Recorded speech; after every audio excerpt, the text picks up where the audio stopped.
అడ్డుకోవడము ఏ సంస్కృతికి ఇది తార్కణం అని చెప్పి నేను అడగదలుచుకున్నా. ఈనాడు ఈ మూసీ నదీ పరివాహక ప్రాంతంలో మూసీ నదిని ప్రక్షాళన చేయడం ద్వారా మూసీ నదీ పరివాహక ప్రాంతంలో మన విశ్వాసాలైన మనం ఆచరిస్తున్న హిందూ మతం కావచ్చు, ముస్లిం మతం కావచ్చు, క్రిస్టియన్ మతం కావచ్చు, లేదా సిక్కులు ఆచరిస్తున్న మత విశ్వాసాలు కావచ్చు, హైదరాబాద్ నగరం మత సామరస్యానికి ఒక వేదిక. ఈ మత సామరస్యానికి వేదికైన మూసా ఈసా నదుల యొక్క పరివాహక ప్రాంతంలో మంచిరేవుల గ్రామంలో గండిపేట పరిధిలో ఈనాడు మచిలేశ్వర స్వామి, ఓంకారేశ్వర స్వామి ఈ రాష్ట్రంలో ఈ దేశంలో అత్యధికంగా విశ్వసించే శివుడి భక్తులకు ఒక అద్భుతమైన ఆలయాన్ని ప్రాంతంలో నిర్మించాలి, 1400 సంవత్సరాల చరిత్రను పునరుద్ధరించాలి అని మొట్టమొదట గండిపేట ప్రాంతంలో మూసీ నది ప్రక్షాళనకు సంబంధించి ఈశ్వరుడి ఆశీర్వాదంతో ఈనాడు ఈ కార్యక్రమాన్ని మా ప్రభుత్వం చేపట్టింది. అన్ని అడ్డంకులను ఈశ్వరుడే తొలగిస్తాడని ఎవరైనా దీని మీద దుష్ప్రచారం చేసినా, దీనికి పెడార్థాలు అంటగట్టిన ఈ రాష్ట్ర ప్రభుత్వం శివతాండవం చేస్తుందని చెప్పి నేను వేదిక మీద నుంచి సవినయంగా నేను చెప్పదలుచుకున్నా. ముందుకి తరలిపోయిన తర్వాత అత్యధిక ముస్లిం జనాభా ఉండే చార్మినార్ ప్రాంతంలో మక్కా మసీద్ చరిత్రలోనే ఒక గొప్ప గుర్తింపు పొందింది. ఆ ప్రాంతంలో ఒక అద్భుతమైన మసీదును నిర్మించడం ద్వారా లక్షలాది మంది ముస్లిం మైనారిటీ సోదరుల యొక్క మత విశ్వాసాన్ని చురగొనే విధంగా, ప్రార్థనలు చేసుకునే విధంగా మూసీ నది పరివాహక ప్రాంతంలో ఒక అద్భుతమైన మసీదును కూడా మనం నిర్మించాలనుకుంటున్నాం. ఇంకా కొంచెం ముందుకు సాగితే సిక్ చావుని గౌలిగూడ ప్రాంతంలో మా సిక్ సోదరులు చాలామంది అక్కడ నివసిస్తారు. ఆ ప్రాంతానికి ఒక చరిత్ర ఉన్నది. అక్కడ ఒక గొప్ప స్వర్ణ దేవాలయం లాంటి సిక్ సోదరుల యొక్క విశ్వాసానికి ఒక మందిరాన్ని నిర్మించాలి ఈ మూసీ నది పరివాహక ప్రాంతంలో అని చెప్పి ఈనాడు మా ప్రభుత్వం భావిస్తుంది. అలా ముందుకెళ్ళిన తర్వాత ఉప్పల్ నాగోల్ ప్రాంతంలో ఒక అద్భుతమైన చర్చ్ను మెదక్లో 100 సంవత్సరాల క్రితం, అంతకంటే ముందే కరువు వచ్చినప్పుడు ఒక అద్భుతమైన చర్చిని ఆ ప్రాంత ప్రజలకు జీవనోపాధి కల్పించడానికి, ఆకలి తీర్చడానికి ఆనాడు ఒక అద్భుతమైన చర్చ్ను నిర్మించడం జరిగింది. ఆ స్ఫూర్తితోటి ఉప్పల్ నాగోలు ప్రాంతంలో క్రిస్టియన్ సోదరుల కోసం కూడా ఒక అద్భుతమైన చర్చ్ను నిర్మించడం ద్వారా మూసా ఈసా నదులు వికారాబాద్ మచ్కుందా నదిలో మొదలై 240 కిలోమీటర్లు ప్రవహించి రంగారెడ్డి జిల్లా, హైదరాబాద్ జిల్లా, నల్గొండ జిల్లాలో వాడపల్లిలో కృష్ణా నదిలో కలవబోతుంది. ఇది ఒక సంస్కృతికి, సాంప్రదాయాలకు, ఈ ప్రాంత ప్రజలకు, రైతులకు ఒక అద్భుతమైన పర్యాటక కేంద్రంగా, ఒక అద్భుతమైన వ్యాపార కేంద్రంగా, ఒక అద్భుతమైన ధ్యాన మందిరాలతో, సంస్కృతి సాంప్రదాయాలతో అభివృద్ధి చేయాలని ఈనాడు ఈ కార్యక్రమాన్ని చేపట్టడం జరిగింది. మీరు అనుకోవచ్చు, మరి మూసా ఈసా నదులు సంవత్సరం మొత్తం ప్రవహించవు కదా, వర్షాకాలంలోనే నీళ్ళు వస్తాయి. వికారాబాద్ ప్రాంతం నుంచి కానీ, పరిగి ప్రాంతం నుంచి కానీ ఈ నదులకు నీళ్ళు వచ్చినప్పుడు నీళ్లు ఉంటాయి. మరి మిగతా సమయంలో నదీ పరివాహక ప్రాంతంలో నీళ్లు ఎలా అని, దానికి పరిష్కారమే గోదావరి నదీ జలాలను 20 టీఎంసీలను తరలించి 8 నెలల క్రితమే పనులను చేపట్టడం జరిగింది. పనులు వేగంగా జరుగుతున్నాయి. 20 టీఎంసీ గోదావరి నదీ నీళ్లను హైదరాబాదు నగరానికి తరలించి తాగునీటి సమస్యను, పరిశ్రమల యొక్క నీటి అవసరాన్ని, అదేవిధంగా ఉస్మాన్ సాగర్, హిమాయత్ సాగర్లో 2.5 టీఎంసీల నీటిని విడిచి ఎప్పుడు మూసీ నదిలో నీళ్లు ప్రవహించే విధంగా ఈరోజు కార్యాచరణ చేపట్టి పనులు వేగంగా జరుగుతున్నాయి. ఈరోజు ఇది ప్రక్షాళన చేయాల్సిన అత్యవసరం. నిత్యావసర వస్తువుల కంటే కూడా ఇది అత్యవసరం. ఈ ప్రాంతంలో రంగారెడ్డి జిల్లాలో, హైదరాబాదు నగరంలో వెదజల్లుతున్న కాలుష్యం, పరిశ్రమల యొక్క కాలుష్యాన్ని, హైదరాబాదు నగరంలో ఉన్న డ్రైనేజ్ వ్యవస్థ మొత్తం దాదాపుగా 785 స్క్వేర్ కిలోమీటర్ల ప్రాంతంలో ప్రజలు నివసిస్తున్న, కోటి మంది ప్రజలు నివసిస్తున్న, విసర్జిస్తున్న మలినాలు అన్నీ కూడా మూసీ నదిలో కలుస్తున్నాయి.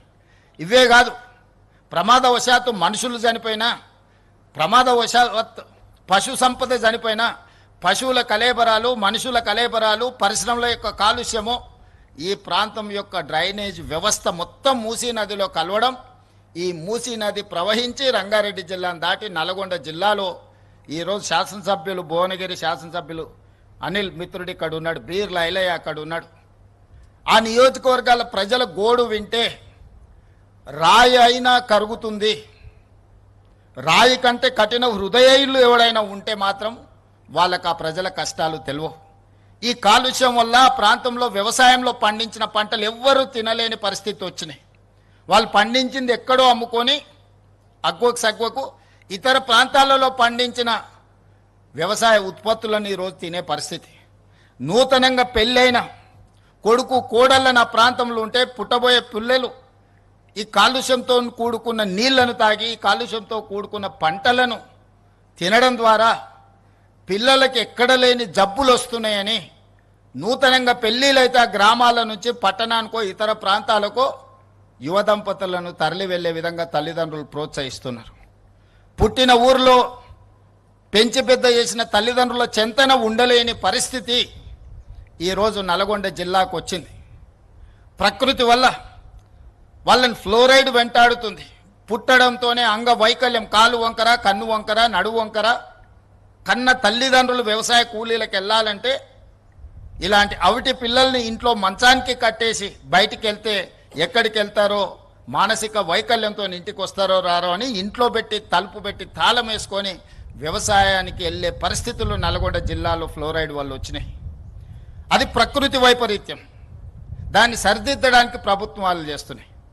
కానీ ఈనాడు మూసీ నది పరివాహక ప్రాంతం వెదజల్లుతున్న కాలుష్యం ఇది మానవ తప్పిదం. ఇది ప్రకృతి వైపరీత్యం కాదు, మానవ తప్పిదం. మానవ తప్పిదాన్ని సరిదిద్దడానికి మనం ప్రయత్నం చేయకపోతే చరిత్ర మనల్ని క్షమించదు.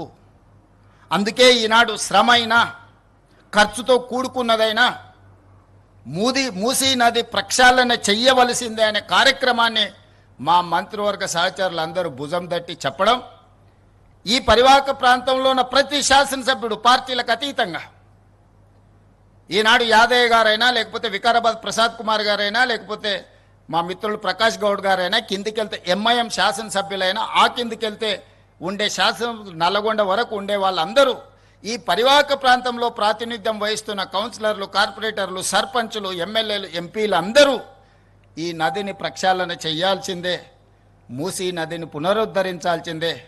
ప్రభుత్వం ఈ కార్యక్రమాన్ని నిరాకటంకంగా కొనసాగించాలని చెప్తున్నారు. కొద్దిమంది స్వార్థ ప్రయోజనం ఉన్నవాళ్ళు రాజకీయ ప్రయోజనాన్ని ఆశించి మేం చెయ్యలేని పని మీరు ఎవ్వరూ చెయ్యొద్దు అని, మీరు చేస్తే మీకు మంచి పేరు వస్తుంది, మేం చేయలేదు కాబట్టి మీరు చేయవద్దని ఒక అక్కసు. ఒక అక్క ఈ ప్రాంతం నుంచి 45 సంవత్సరాల కుటుంబం 100% రాజకీయ ప్రయోజనం పొందినారు, అన్ని పదవులు అనుభవించారు. ఈ ప్రజలు ఇవ్వందే లేదా అక్కకు. ఇవాళ అక్క కొడుకు నేషనల్ గ్రీన్ ట్రిబ్యునల్లో ఈ పనిని ఆపమని కేసేసిండు. ఆ అక్క మనసు ఎట్లొప్పుకున్నదో వాళ్ళ కొడుకును ఇట్లాంటి తప్పుడు కేసులను నేషనల్ గ్రీన్ ట్రిబ్యునల్లో వేయించడానికని నేను అడుగుతున్నా. ఆ అక్కకి ప్రాంత ప్రజలు ఓట్లు వేయలేదా? వాళ్ళ కుటుంబాన్ని ఆశీర్వదించలేదా? ఈరోజు ఈ రాష్ట్రంలో, ఈ దేశంలో ఆ అక్కకు గుర్తింపు వచ్చింది, ఆ కుటుంబానికి గుర్తింపు వచ్చింది. ఇవాళ ప్రజాప్రతినిధులుగా, మంత్రులుగా పదవులు అనుభవించిండ్రంటే ఈ ప్రాంత ప్రజల ఆశీర్వాదం లేదా?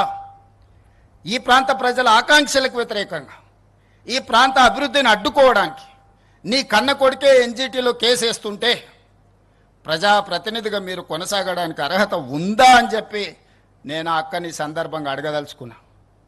ఒకప్పుడు నాకు కూడా చాలా దగ్గర, ఆనాడు ఇట్లా లేకుండే. మరి ఈనాడు అట్లా తయారవ్వడానికి కారణం ఏందో నాకైతే తెలియదు. మంచి చెడు రెండు ఉంటాయి. మన సహవాస దోషం వల్ల మంచి వాళ్ళతో ఉంటే మంచిగా ఉంటాం, చెడు స్నేహం చేస్తే చెడిపోతారని పెద్దలు చెప్పారు.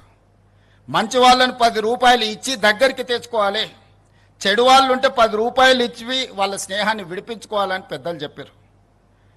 ఈ చిన్న సూత్రం ఆ అక్కకు అర్థం కావడం లేదా అని నేను అడుగుతున్నా.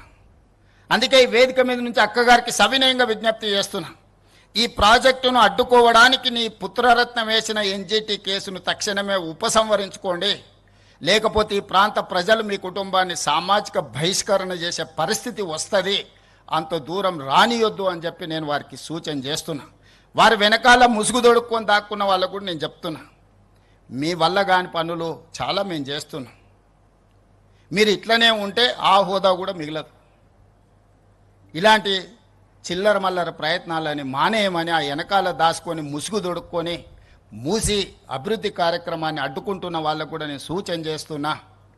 ఇది రాజకీయ వేదిక కాదు, కానీ ఈ ప్రాజెక్టుకు సంబంధించిన అంశం కాబట్టి ఈ వేదిక మీద నుంచి నేను ప్రస్తావిస్తున్నా. ఏది ఏమైనా 600 అక్కడి సూర్యుడు ఇక్కడ మొలిసిన ఈ ప్రాజెక్టు చేసి తీరుతాము. ఇది మా దీక్ష, ఇది మా శివ దీక్ష. రామప్ప మందిరం ఆనాడు పనులు మొదలుపెట్టినప్పుడు అక్కడ దర్శనం చేసుకొని రుద్రదేవుడు నిర్మించిన రామప్ప ఆలయంలో మొక్కుకొని బయలుదేరినాం. ప్రజాపాలన తెస్తాం, ప్రజలకు మేలు చేస్తామని. ఆ రామప్ప ఆలయ నమూనానే ఈరోజు మంచిరేవులలో నిర్మించాలి అని మేము అనుకుంటున్నాం. శిల్పులను కూడా మేము విజ్ఞప్తి చేసినాం.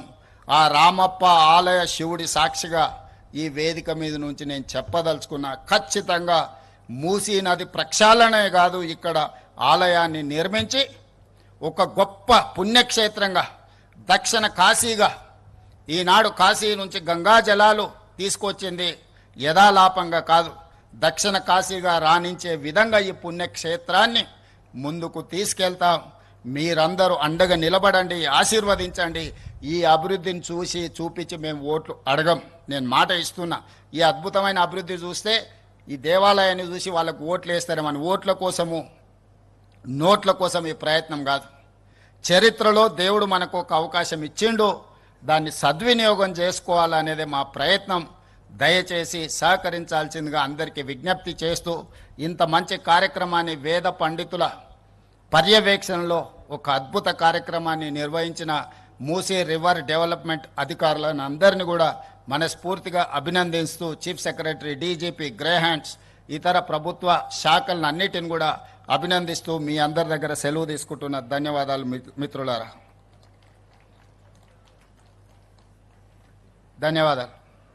భట్టిగారి సూచన, ప్రజల పట్లున్న మాకున్న నిబద్ధత, మా సంకల్పం, మా చిత్తశుద్ధి, అంతిమంగా ప్రజలే మాకు దేవుళ్ళు.